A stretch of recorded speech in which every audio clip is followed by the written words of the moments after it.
My name is Nathan Spoon, and I've got this book here, The Teachings of Bhagavan, Sri Ramana Maharshi in his own words, edited by author Osborne, kind of an old collection of Ramana's teachings. And I'd like to read a section, a part of a section from the first chapter in this book called The Basic Theory. And this section is called Head and Heart. And in Ramana's teachings, he would occasionally talk about, he would often talk about the heart, but occasionally he talked about the experience of the heart on the right side of the chest. Of course, everybody knows biologically the heart is physically on the left side of the chest, but Ramana Maharshi was referencing what also has a spiritual basis. It's the spiritual basis of the heart, but it also does have a biological basis as I think it's called the sinoatrial node of the heart, which is a mass of cells that sits on the right side of the chest, and seems to correlate to what Ramana was talking about.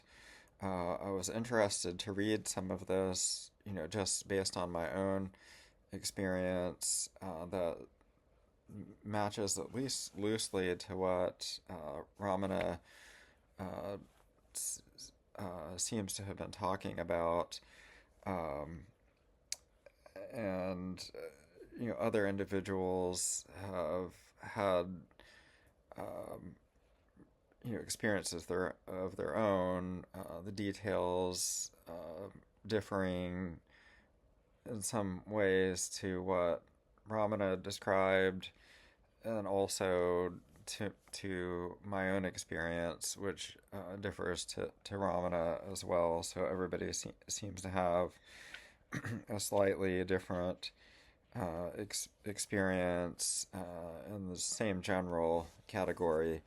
But this passage that I have here starts off with a question. Why do you say that the heart is on the right when biologists have found it to be on the left? What authority have you? To which Ramana replied, no one denies that the physical organ is on the left, but the heart of which I speak is on the right. That is my experience, and I require no authority for it. Still, you can find confirmation of it in a book on Ayurveda and in the Sita Upanishad. And then there's a note that says, saying this, Bhagavan showed the quotation from the latter and quoted the text from the former, the Ayurveda book. Uh, he also referred to the biblical text from Ecclesiastes. The wise man's heart is at the right hand, and the fool's heart is at the left. And the next question, and maybe this is all I'll read from this section. Why do we have a place such as the heart to concentrate on for meditation? And then Ramana says, because you seek true consciousness, where can you find it? Can you attain it outside yourself? You have to find it internally. Therefore, you are directed inward. The heart is the seat of consciousness, or consciousness itself. I ask you to observe where the I arises in your body, but it is not really quite correct to say that the I arises from and merges in the chest at the right side. The heart is another name for reality, and this is neither inside nor outside the body. So even though he's obviously he's talking here about in the expansive sense, and also in a relative sense. So he's simply saying that one, the heart in the larger sense is not even it's not reducible to the experience of it. There can be no in or out for it, since it alone is. I do not mean by heart any physiological organ or any plexus or nerves or anything like that, but so long as a man identifies himself with the body or thinks he is in the body, he is advised to see where in the body the I thought arises and merges again. It must be the heart at the right side of the chest, since every man of whatever race and religion, and in whatever language he may be speaking, points to the right side of the chest to indicate himself when he says I. This is so all over the world, so that must be the place. And by keenly watching the emergence of the I thought on waking, uh, and it suffices on going to sleep, one can see that it is in the heart on the right side. When a room is dark, you need a lamp to light it, but when the sun rises, there is no need for a lamp. Objects are seen without one.